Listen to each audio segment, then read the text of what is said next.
है वाह के भन्छ होइन हामी 7-8 मा पढ्दाखेरि पिकनिक आएको थिए झरना पनि थियो नुहाएको पनि हामी त्यहाँ झरनाको छेउबाट माथि जाने एउटा बाटो पनि थियो हामी माथिसम्म पनि पुगेको थिए तर आज यत्रो भित्र आयो होइन अहिले हामी फर्किरहेको छु दुवैजना झरना चाहिँ भेटिन हामीले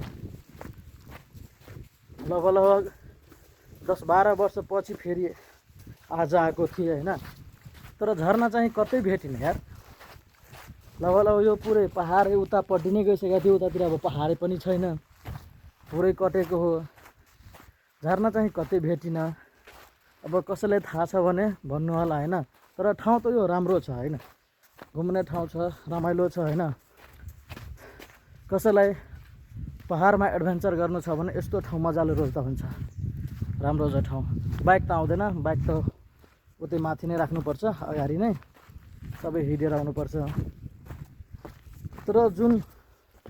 झरना हेर्न आएको हामी त्यो झरना चाहिँ भेटिन हामी अहिले फर्किरहेको छु पुरै बाहिरसम्म गइसकेका थियौँ हामी अब झरना नभेटेर हामी फर्केको फेरि अब यसो बाहिर गएर सोध्छु के कस्तो छ होइन झरना त थियो झरना भेटिन हामी पुरै कटिसके कतै देखिन अब झुक्किएर हामी अर्को पहाडमा छिरेछु कि हुन पनि सक्छ तर होइन 10 वर्ष अगाडि आएको त झरना थियो यही ठाउँ हो हेरेको ठाउँ हो र खै के भयो कसैले यो ठाउँ घुम्नु भएको छ भर्खरमा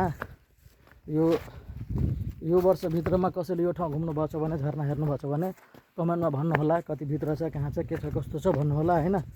हामीले चाहिँ भेटिन झरना दुवैजना फर्केर जाँदैछु घर।